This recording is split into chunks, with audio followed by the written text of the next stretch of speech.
Hello, everybody. Thank you for coming to today's class.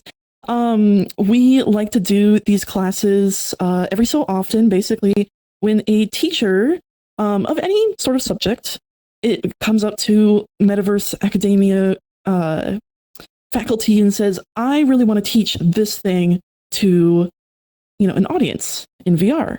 And that's not really something that everybody gets to do all the time. And that's part of the reason that we exist here at Metaverse Academia, so we can make it easier for people who want to teach their thing in VR. So today's class is going to be principles of environmental puzzle design. And this one is going to be taught by our very own Garfflesnark. And he is absolutely a wonderful human being and incredibly smart and incredibly artistic. He has been making, I'm sure that he can introduce himself as well, but... I'm handsome too.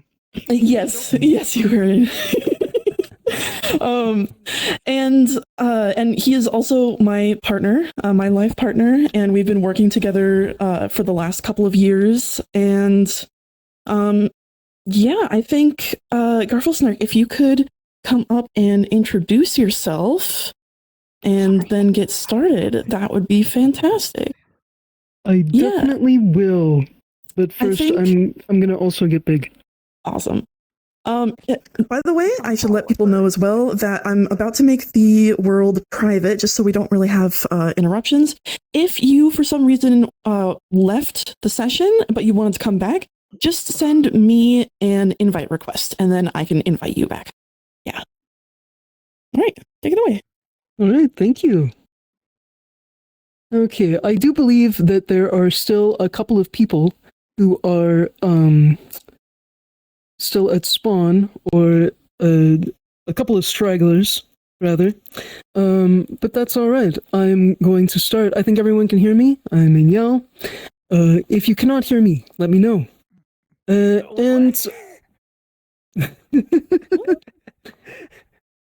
So, yes, I am Garfflesnark, also known as Styx, or The Wanderer, if you have attended Liminal, and I am the artist Rowan Wood in real life. So those things are interchangeable, and I am here to talk to you about the principles of environmental puzzle design. I know that some of you have probably seen my lecture from last year, where I talked about my work. I definitely recommend to go online to the Educators of Resonite YouTube channel, or the Metaverse Academia YouTube channel. Metaverse Academia, who is graciously hosting this talk and encouraging it. And I definitely recommend to go there to watch the talk from last year, because it is also incredibly entertaining. I am not sure if I will be reaching that bar. Yes, thank you. Reaching that bar this year for this particular talk, but we will see. So yes, again, I am the transdisciplinary artist, Rowan Wood, just to give you a little bit of context as to who I am and what I do. A transdisciplinary artist, so I do many, many different things. I'm mostly self-taught, and I'm a classical animator. I was unleashed upon the metaverse in the 90s, and when the bottom fell out of the 2D animation industry, I transitioned to 3D and game design in 2004. So I went into Second Life, and I ran a business in Second Life for 15 years before I started development in VR in 2013, where I started with a DK1 and moved my way up here to an index. So here's some other stuff about me that you can take a look at and briefly read. I worked at Electronic Arts. I've received grants from my work. I've been nominated for several things. I've run ARGs. I specialize in award-winning horror. I can officially put Mad Scientist on my resume, as I worked for Mad Science for many years. Once I wrote a funny song, and I'm also notorious for setting the bar way too high. So most of you might know me from my work here in Resonite, notably Liminal. I also sit on the board of directors for Creator Jam, which is run by the piece of toast we all know and love, Medra. Liminal has been running for over 2 years now, and it is a project that is continually going and continually proceeding as I build upon my work. And in the next few months, it was actually supposed to be out last year, but in the next few months, Liminal Inversion should be released. It is something that has been sort of in the works for a little bit, and stalled due to funding issues. I mean, what isn't these days, right? And it is probably going to be one of, if not the first Resonite experiences that could be considered AAA. It has been compared to Half-Life Alyx a few times already, and I'm really, really looking forward to you guys being able to experience this eventually, but it will continue the Liminal storyline. So, just to let you know, this talk, there's going to be spoilers for some games that you may or may not have played. Most of them are games that have been on the market for a while. Most of them are, very, very old. So if you have never played them before, I apologize in advance. But that's just how this talk is going to be. Can everyone see the board okay from where you are? Am I too large or it's all good? Perfect. So I just want to reiterate, there's definitely not going to be any hints or story elements for Liminal at all. This is a serious talk. So first of all, we're going to take a moment. We're going to play a little bit of an adventure game. So there's a small mailbox here. You just got to pretend, imagine it in your mind. You're standing in an open field west of a White House. It has a boarded front door and there's a mailbox here. So what would you guys like to do?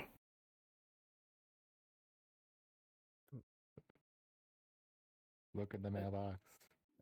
You want to open the mailbox? Okay, let's do that. Let's do that. Opening the mailbox reveals a leaflet. What do you guys want to do? Probably read the paper. Read the leaflet. Welcome to Zork. Welcome to Zork, everyone. You're in Zork now. Zork is a game of adventure, danger, and low cunning. In it, you will explore some of the most amazing territory ever seen by mortals. No computer should be without one. So, Zork. Who's played through Zork? Anybody played through Zork? All the way? Possibly one or two people? I've never heard of it until you mentioned it. Okay. So Zork 1 was inspired by another adventure game, text-based adventure game called Colossal Cave Adventure, which was thus inspired by Dungeons and Dragons. And Colossal Cave Adventure actually mapped out an entire real-life cave system. And Zork 1 took from that. It was developed by a bunch of guys at MIT, and it was released in the 70s. But it was this adventure game that sort of became very popular and launched off all of the. It's basically if Colossal Cave Adventure is not the granddaddy of text-based adventure, then Zork definitely is. And the Zork opening is very interesting and very important in terms of delivering information. So it does a few things very, very well. It introduces the environment. So you're in front of this house that has a boarded up door, and there's a mailbox. It presents the explorable space, so it denotes a cardinal direction. It contains a familiar interactive object, which is the mailbox. We've all seen a mailbox before. We all know how it works. And it invites an immediate interaction with that mailbox. So it teaches us core mechanics right off the bat and shows us conventional information. And it does it in 2 actions.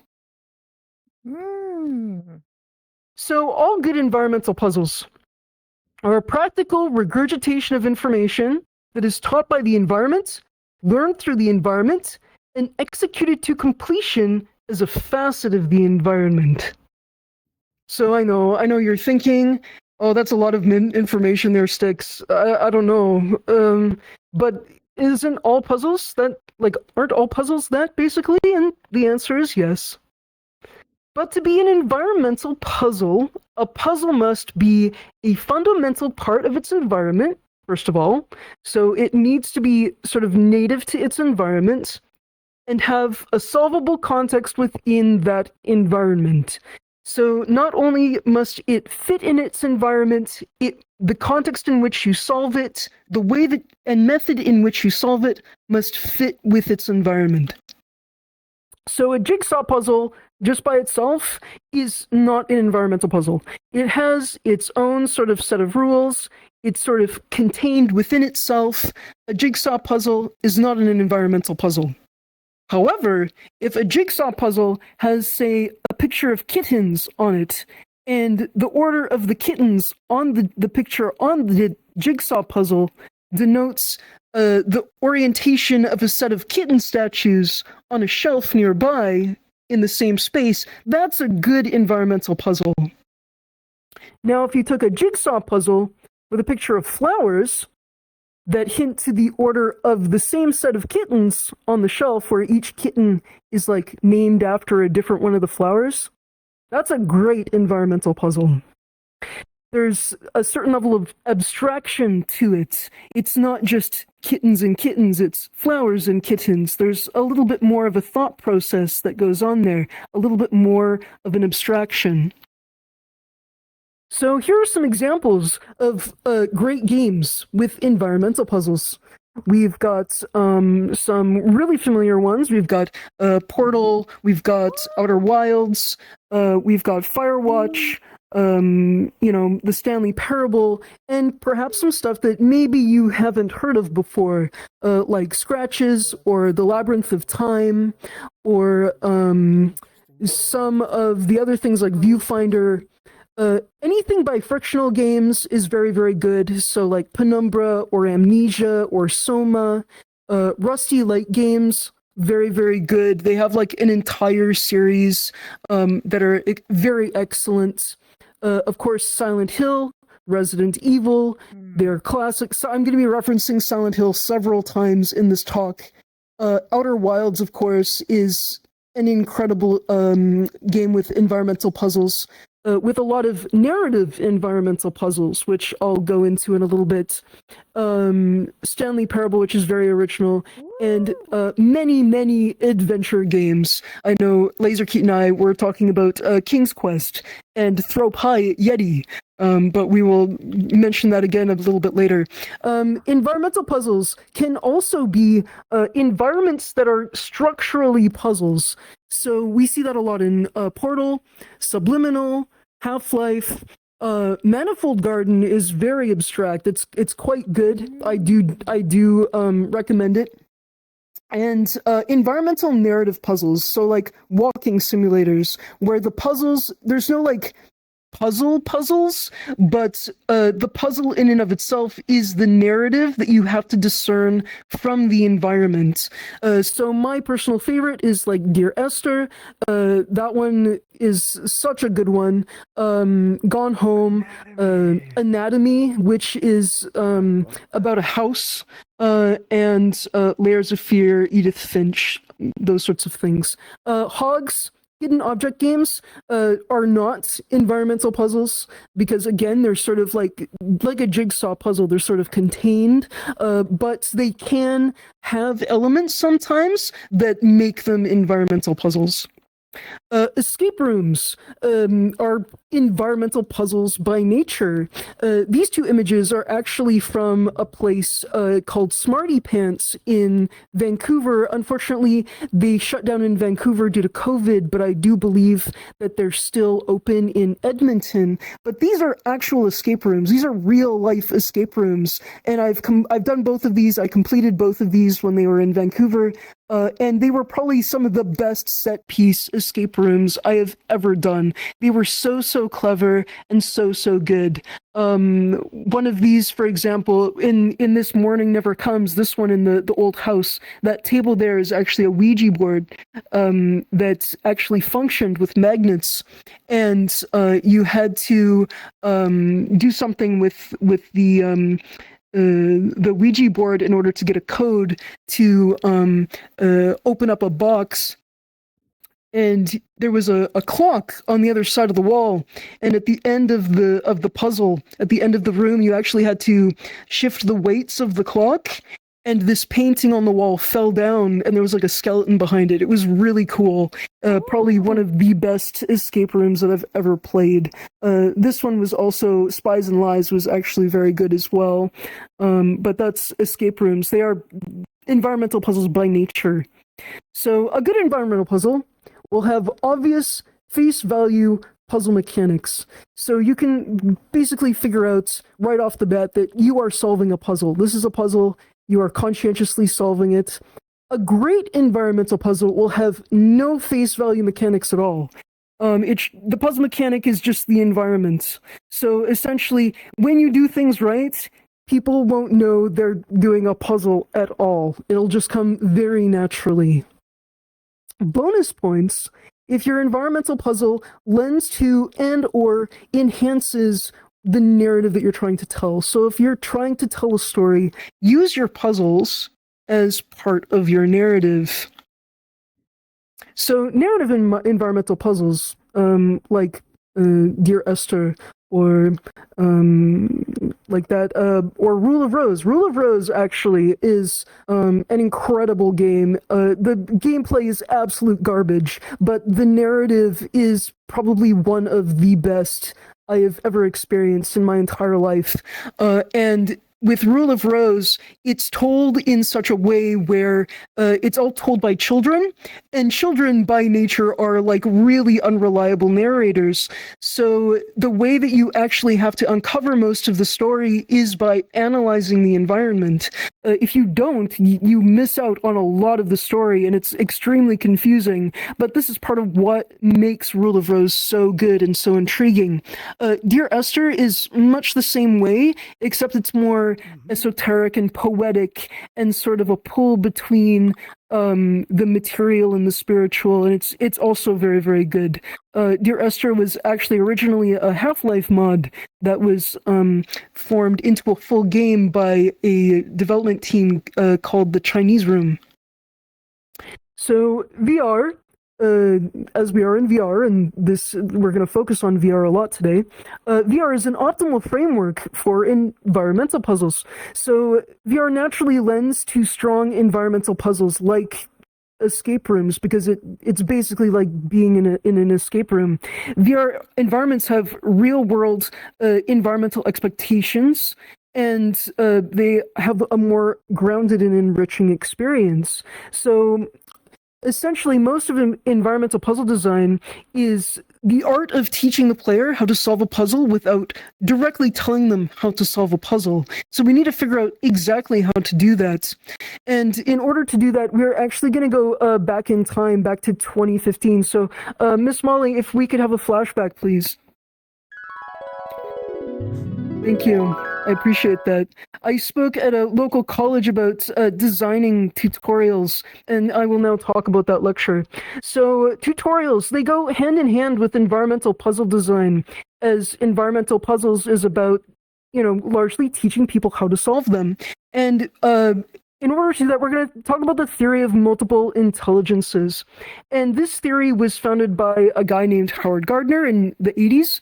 And basically, this theory proposes that more than one independent type of intelligence exists.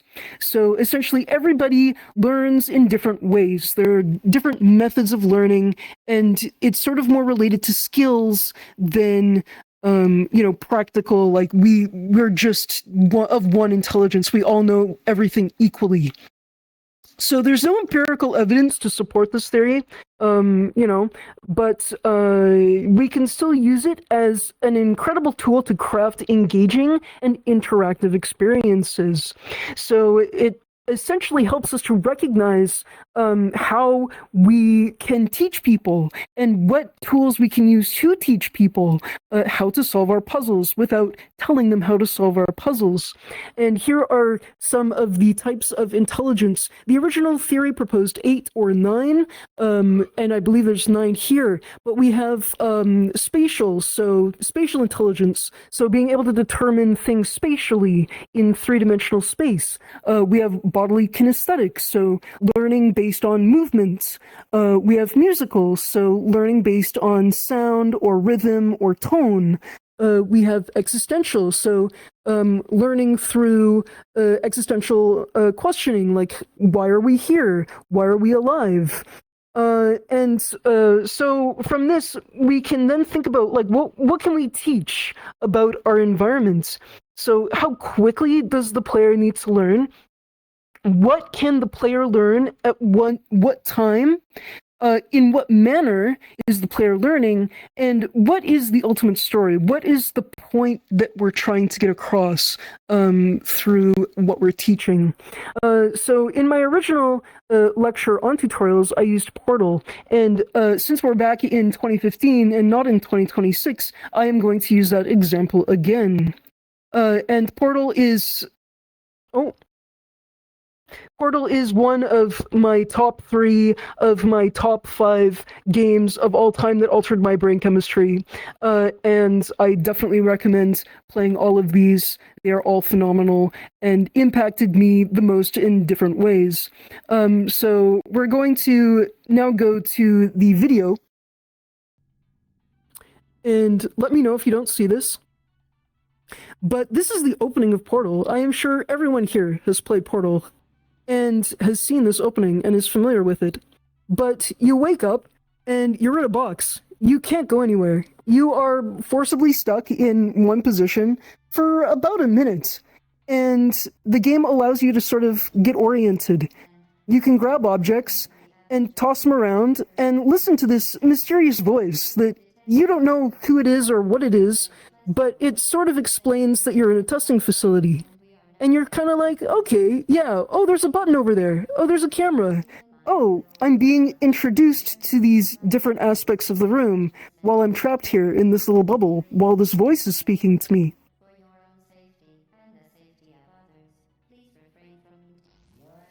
And in the middle of the speech, it sort of disintegrates. It sort of malfunctions.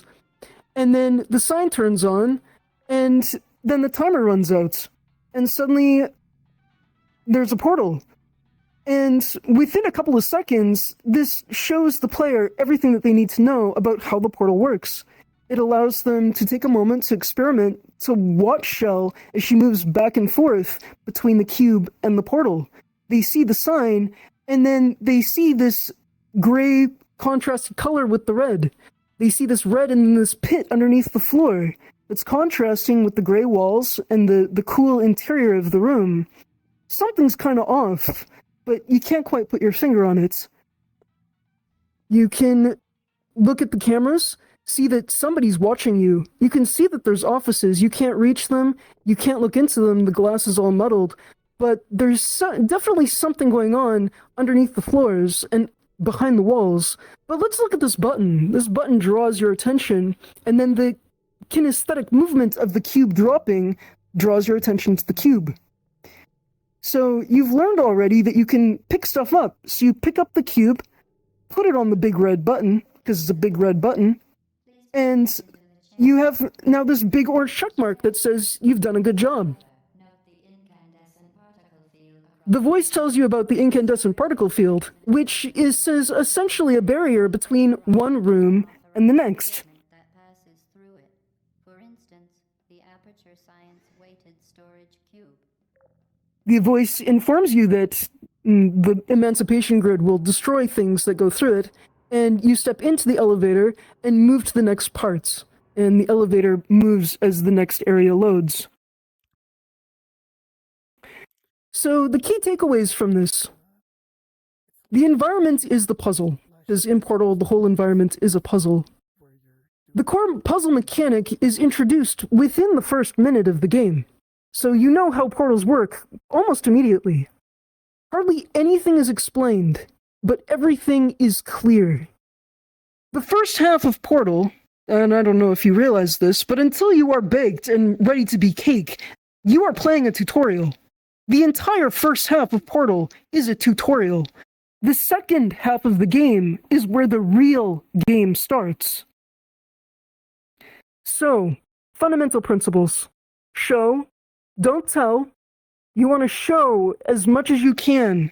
You don't want to, exposition dump on a player or give the player too much information unless you are providing that information within the context of the environment, the context of the narrative, and the context of what they're doing.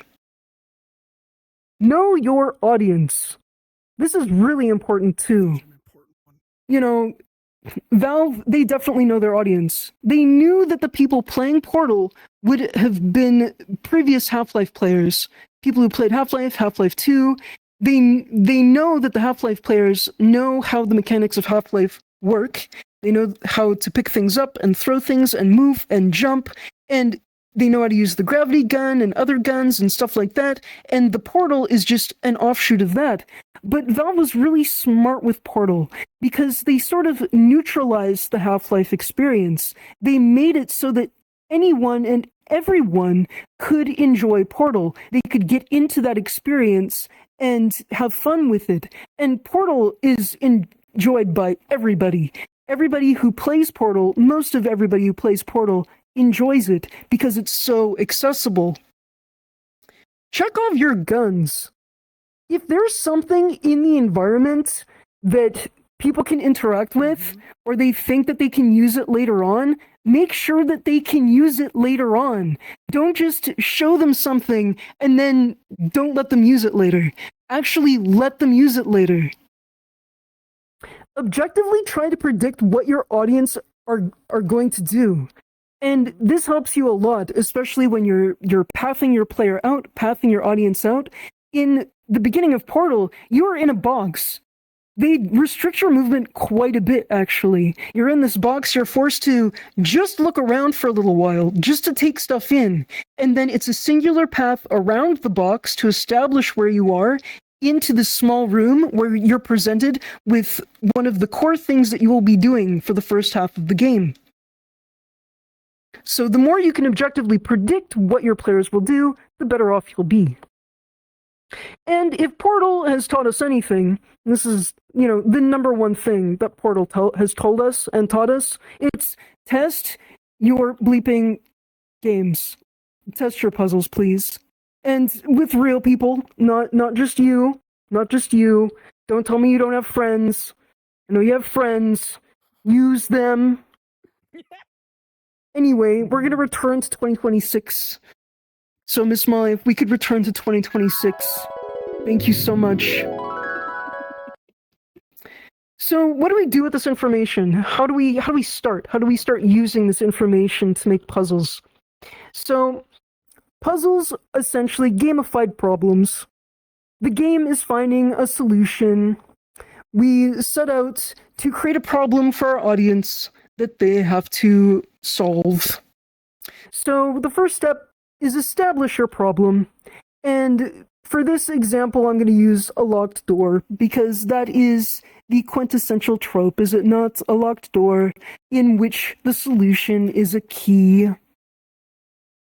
So once you establish your problem and your solution, you want to go from your solution and work backwards. So you're at your lock. What sort of locking mechanism is it? Is it a metal lock? Is it a traditional thing where you need a metal key? Is it a keypad? What is it? What sort of locking mechanism? How does the lock function? What sort of key do you need? Do you need a number? Do you need a metal key traditionally? Do you need, I don't know, a shaft of lights? What do you need that is a key?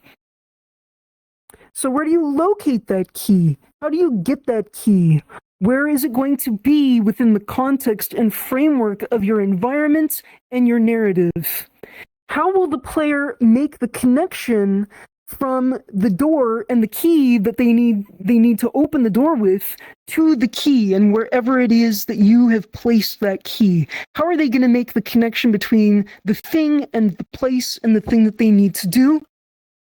How does that, again, relate to the environment? How does the key relate to your surroundings? How does the doorway and the lock relate to your surroundings?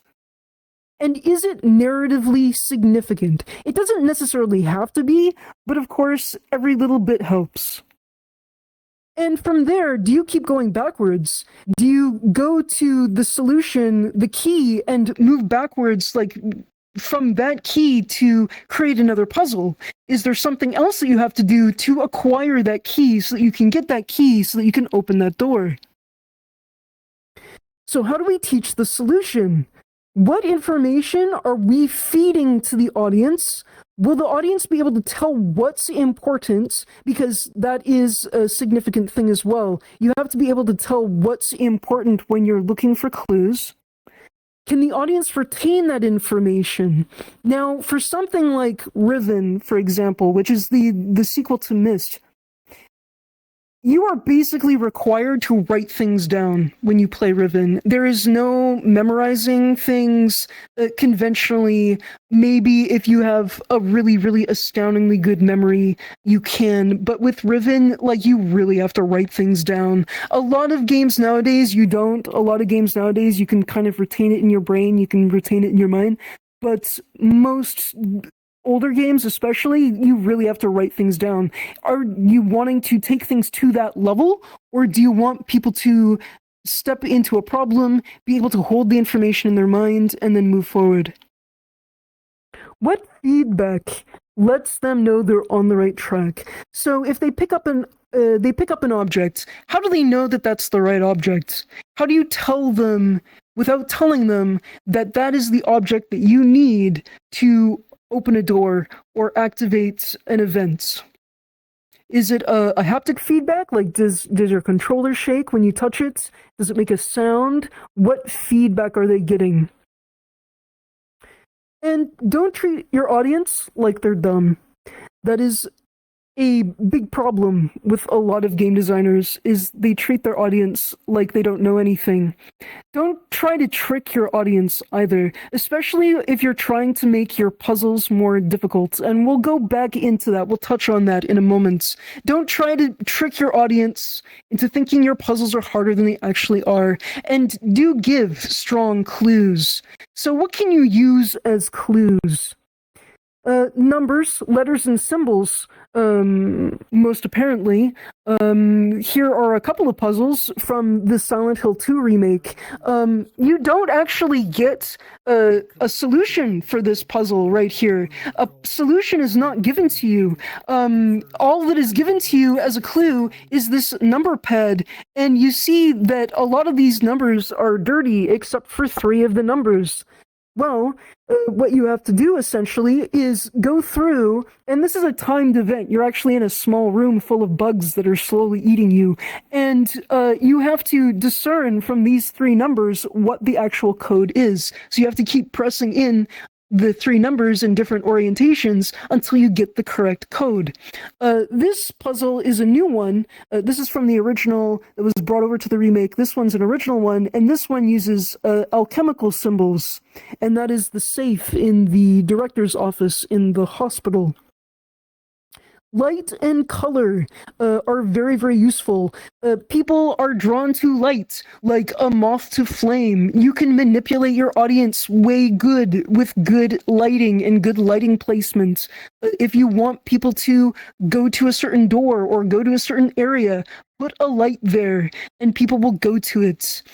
Basically as simple as that. Color, use of color is very important because color, of course, there is a lot of symbolism use in terms of color.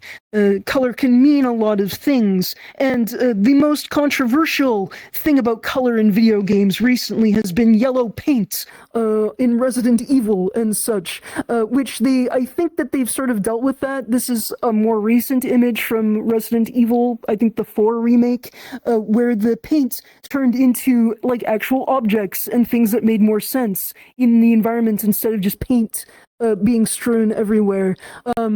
They also did that in the Silent Hill 2 remake, where white cloth denotes where you need to go or what you need to interact with, which this is something that's very important in higher fidelity games, because with higher fidelity games, you don't necessarily know what you can interact with. Everything kind of looks interactable.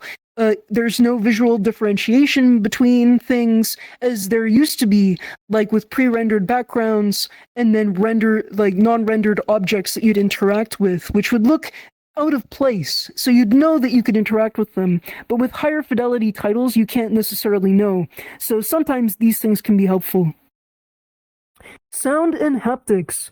So again, sound, you can use sound to pull people towards a place or scare people away from a place and sort of direct their movements, or haptics, so that if your controller buzzes, say if you pick up an object or if you perform a certain correct action, people know that they're doing something and they're doing it correctly or they're doing it wrong. One of the best sound puzzles that I have ever experienced ever in my entire life is this sound puzzle from Riven. And in Riven, essentially there were these orbs, and you could go up to these orbs and spin them, and they would make a sound, and they would all have symbols on them. So they would be scattered around the islands in Riven, and essentially what you had to do was look around the contextual space of the orb. And somewhere around the orb, you would be given a hint as to what the orb sound relates to. So there were also all of these animals all over the islands, and this is the scarab-beetle, this is the beetle. And you'd go up to these animals and they'd all make noises. And in this particular instance, you had to fill this pool, this empty pool, with water to denote the shape of the beetle, which hinted that this orb, when you spun it and it made a sound, it made the sound of the beetle. And so the symbol related back to the beetle on the orb. You would then take that symbol and then you'd use it later in another puzzle later on in the game. And this was by far the neatest sound puzzle and most original sound puzzle I had encountered in a very long time. Tropes are also very useful. You want to use tropes. These two puzzles, in Silent Hill 3, you actually had to know Shakespeare to solve this puzzle. You had to actually know some of it in order to get this code for a door. This, again, from Silent Hill 2, this is the Hangman's puzzle, where you had to determine which of the hangmen, of, what was it, the 12 hangmen, were innocent by what you read in the poetry that was associated with each of the hangmen. So tropes, I know a lot of people are, they sort of have a love-hate relationship with tropes. They want to use tropes, but they fear being too predictable, or they fear as though people will accuse them of using themes or tropes that have been used like a million times. But I'm going to tell you right now, the tropes are your tools. You know, collective symbolism exists, so use it to your advantage. Don't shy away from popular tropes, and if it's niche, it's okay, but don't expect people to understand something like right away if you're using a niche concept or a trope. Make sure that difficult problems are difficult because they are challenging and not because you are making them overly difficult. And that goes into the idea of purposeful obscurity. So purposeful obscurity is the purposeful withholding of information for whatever reason. It is best used in narrative along with red herrings, which you can overuse in purposeful obscurity, and it must be used sparingly and carefully. There are definitely situations in which this is necessary or needed, especially if you are working as, say, a dungeon master, and especially if you're working as a dungeon master with a large group of players. So this is something, when I was designing the block rooms for Liminal, for example, partway through the puzzle, I had the players ask the character for a hint. I figured I predicted that either the players would, need the hints and they'd come seeking the hints, or they would brute force their way through the puzzle and solve it by accident. And if I didn't do some form of purposeful obscurity, they would go through it way too fast. The 5 people who are super into Liminal and super into the puzzles would just zoom their way through, and they would have it solved within an hour. And I wanted it to last at least a couple of hours and make sure that the people who were sort of lagging behind or not quite engaged could experience the puzzle as well. And as I predicted, they brute forced their way through it. They did not actually figure out how the puzzle worked, but I knew that they would either do that or brute force their way through it. And that gave people enough time, and they solved it at 2 hours right on the dot. So I was completely correct. So do not substitute purposeful difficulty or purposeful obscurity for difficulty. It's a tool like any other tool, and try to have a reason for it.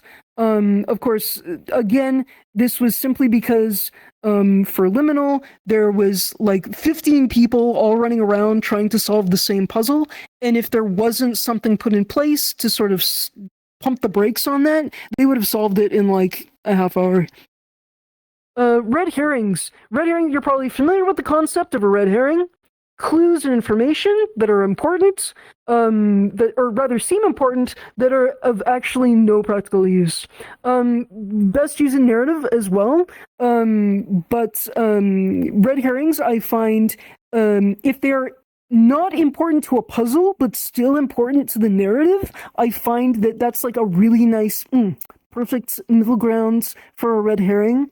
You can still use a red herring that is useless as a puzzle solution, but is great for a solution for a narrative idea. Again, use it cleverly. Do not overuse a red herring. Remember, check off your guns. If there's anything in the environment that seems important, interactable, or solvable, make it that way, because people will assume that if something is in the environment that looks to be that way, they will try to solve it through that means. So don't ask for an action if the audience can't or doesn't know that it is one. I know that there was one particular person, I said I wouldn't use them as an example, but I'm going to use them as an example very briefly. To use my puzzle as an example. No, I'm just going to use a small part of it as an example, where if you put up on all of the computer screens that you can put in a password, let the players put in a password. Don't make it not do anything. For the love of God, make it do something. It doesn't have to be the solution, but make it do something. If the players are going to think that it's going to do something, make it do something. If you want a frustrated audience, that's how you get a frustrated audience. If all else fails, just be obvious. The only person who cares that your puzzles are too easy is you. Most will be satisfied with an obvious solution, so don't be afraid of that. People are more accepting of a puzzle that you can solve that is easy than one that is too hard, or doesn't make sense, or is mechanically broken, or is unsolvable. So, environmental puzzles in VR.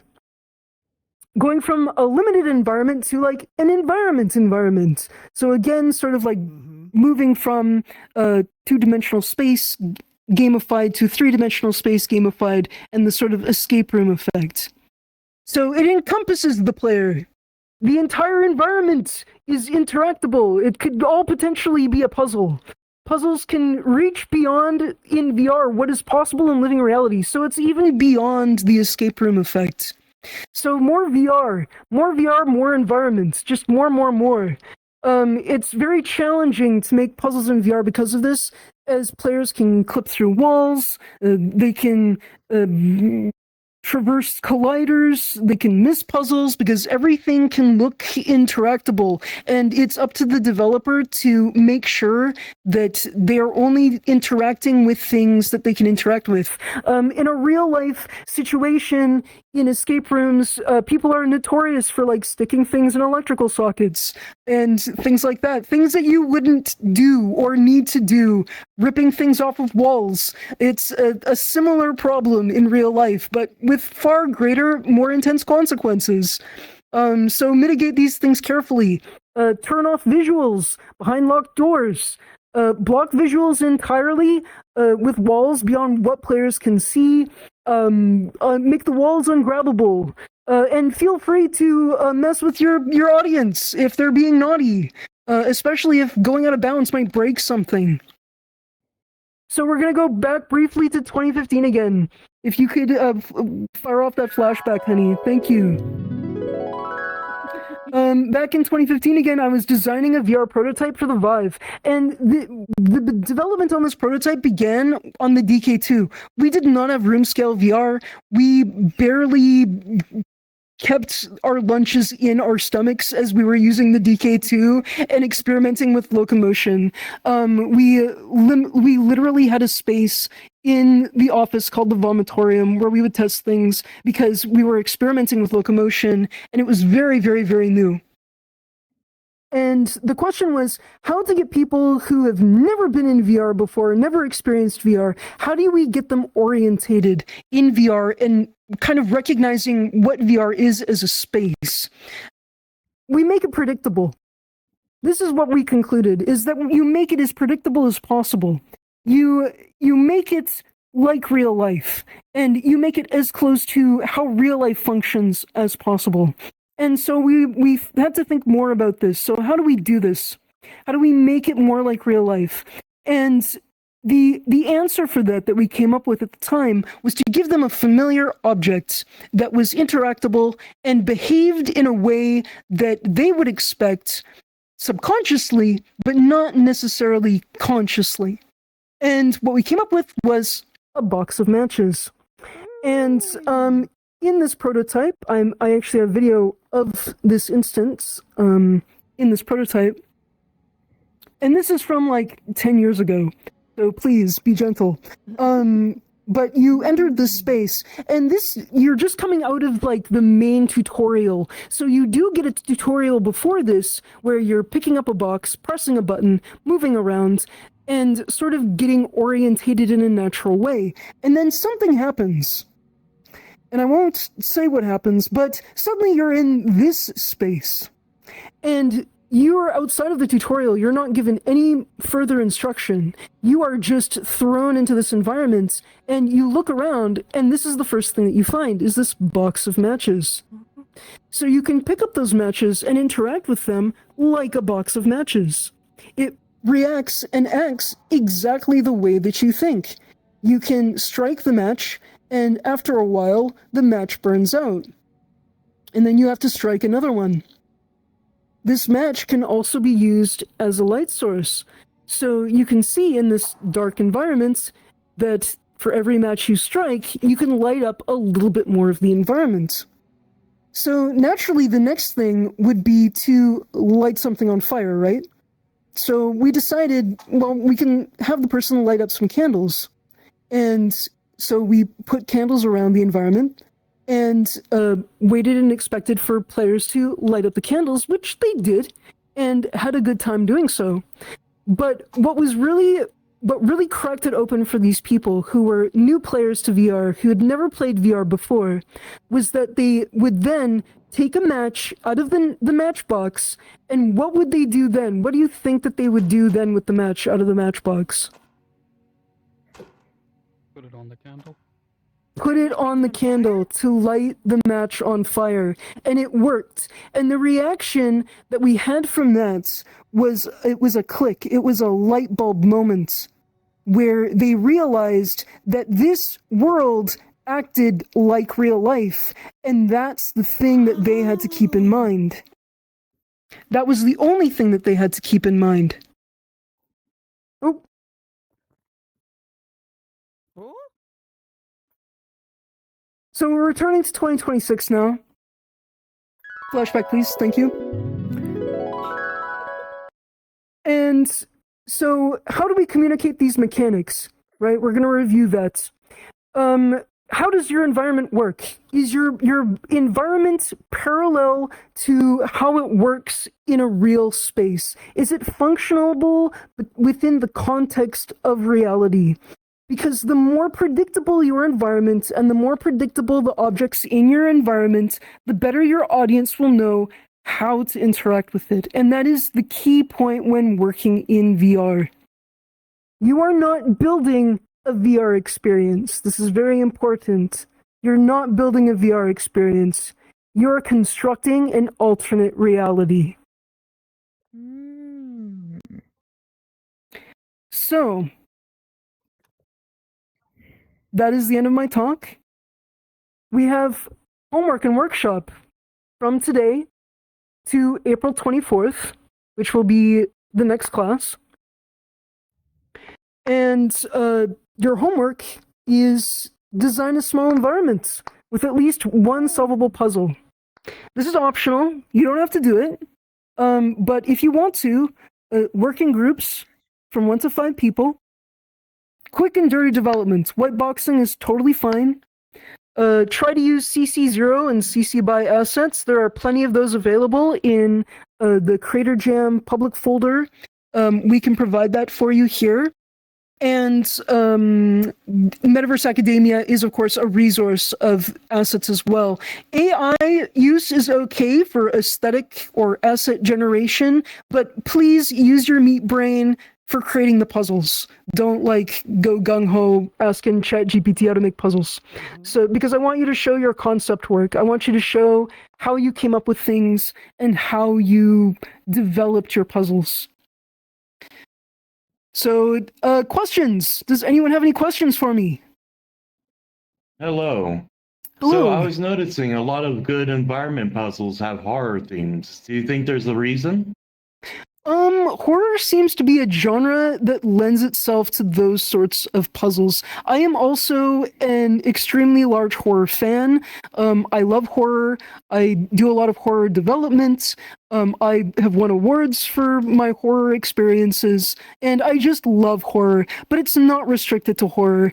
It just seems to lend itself very well to that. Because generally when you are experiencing a horror experience, it's a solitary experience.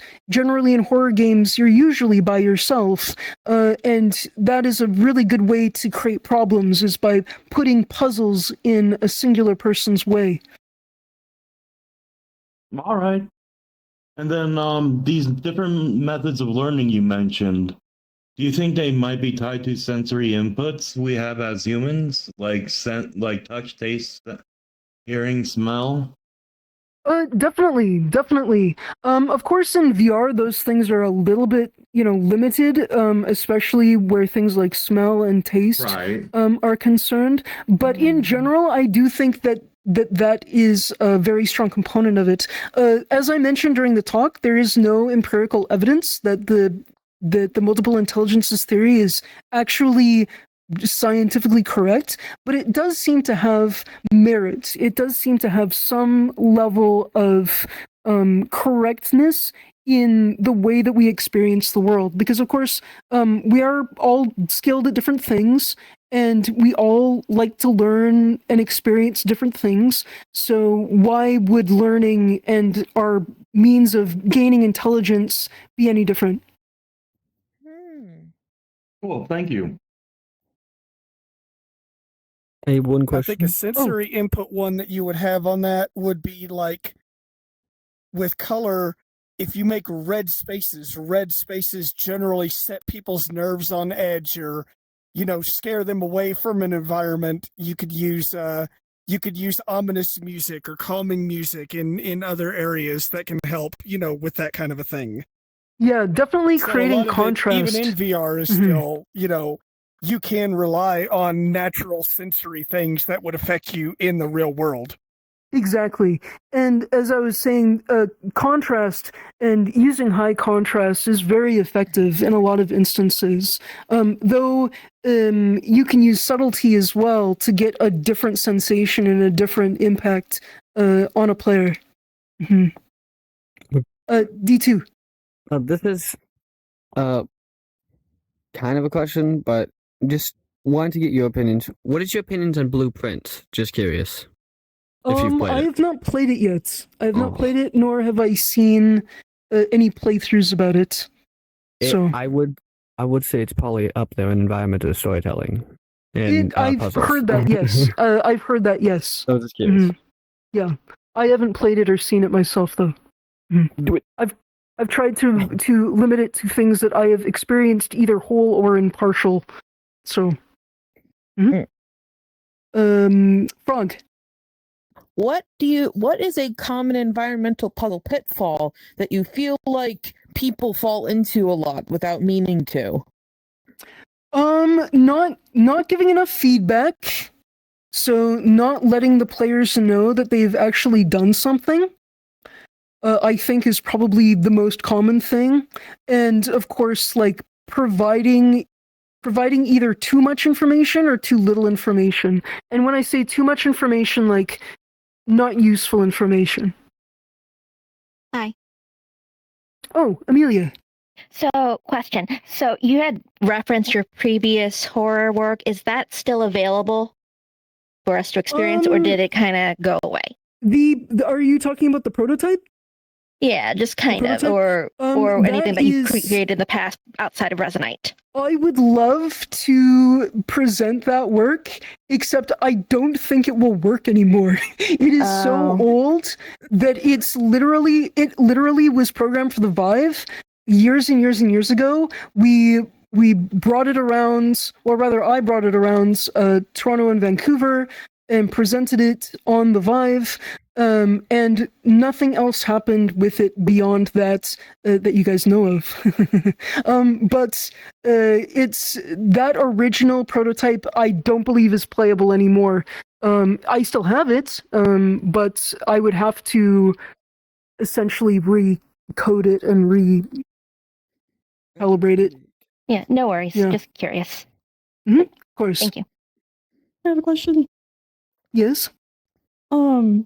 So will people be able to have access to these slides to help them with the homework that is due?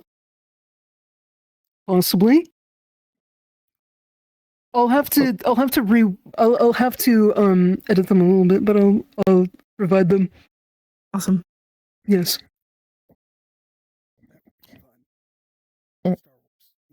Oh, Frog again. For our homework, do we have to work with someone who only with people who came to the talk, or can we enlist people who weren't here for it? Oh, by all means, enlist some friends. This talk is going to be up on YouTube as well, so you can always show them the talk later. So too. yeah, you can show them the talk later and just bring people into your fold. Though I would suggest try to get people one person sort of builds the environment and one person codes, or sort of share the work. You guys can figure it out. You guys are veterans of MMC, right? You guys know what you're doing.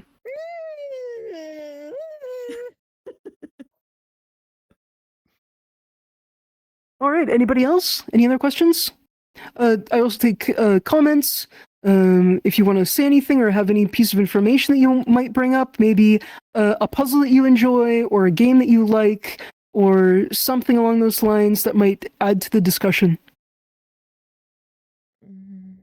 Heath, did you want to talk about the one thing that you told me about earlier? The one with the tutorial thing? Yeah. Okay. There was an issue with the game that I was playing. It was not a puzzle game, so I'm not sure how closely this relates to it, but it's still something to be aware of, I think. Don't railroad too hard in your tutorials. I had a case where it was teaching me how to use a feature, and there was more than one function to it. And since it focused on one function of it, that's what I was paying attention to, and it never came back to the other one, so I forgot it existed. So it's a little important to make sure everything gets covered. Yes. If I go back to the Portal example, they do railroad you in the beginning of Portal there in the first few minutes, but you don't notice it because you're sort of like moving in a spiral. You're not even like moving in a straight line. You are observing the area. You're too focused and too busy like learning about the environment to realize that you're being railroaded, but you are being railroaded for sure. Frog again? I just wanted to add, and the game itself basically like makes you break through that railroading in the second half of the game. Yes, Literally it with does. the platform moving towards the fire, you have to break out You of have the to. game's Yep, thing the game's to continue with it. control. That's so Yes. cool. Yep. And that's part of what makes Portal so great. Yeah. Last thing I'm gonna say is this is just like I know some games like there's different types of puzzle games and such, but there's one thing with puzzle games is there's a lot of repetition with a lot of puzzles sometimes. Mhm. Can that be overdone? Do you think? It can be. I'll say yes, but it really depends on how you frame it. Because that could be a part of your game, like the fact that you're doing the same puzzle over and over again. Like in The Witness. Yeah, exactly. Yeah. Amazing game. Yeah. So with that, I am gonna wrap now. I'll see you guys on the 24th at the same time. Those of you that want to participate in the homework. And special thanks to Metaverse Academia and the wonderful Miss Molly. Make sure to check out the Metaverse Academia Patreon because there's new perks and new things that you can get if you're a Patreon. Molly, including this show off the poncho, honey. Sure. I'm still poor. I guess I'll do a little closing thing Get a little bigger. Yep. So, first of all, thank you for this wonderful talk. This has been absolutely wonderful. Thank you, darling. And yeah, so we're gonna oh right, so the uniform. I needed some more things to give to Patreon members. We needed more reason for people to sign up for the Patreon, so I ended up making a uniform, which is this poncho, this tie, and also if I can turn it on real quick, a tool belt, which has like a funny little system, I believe.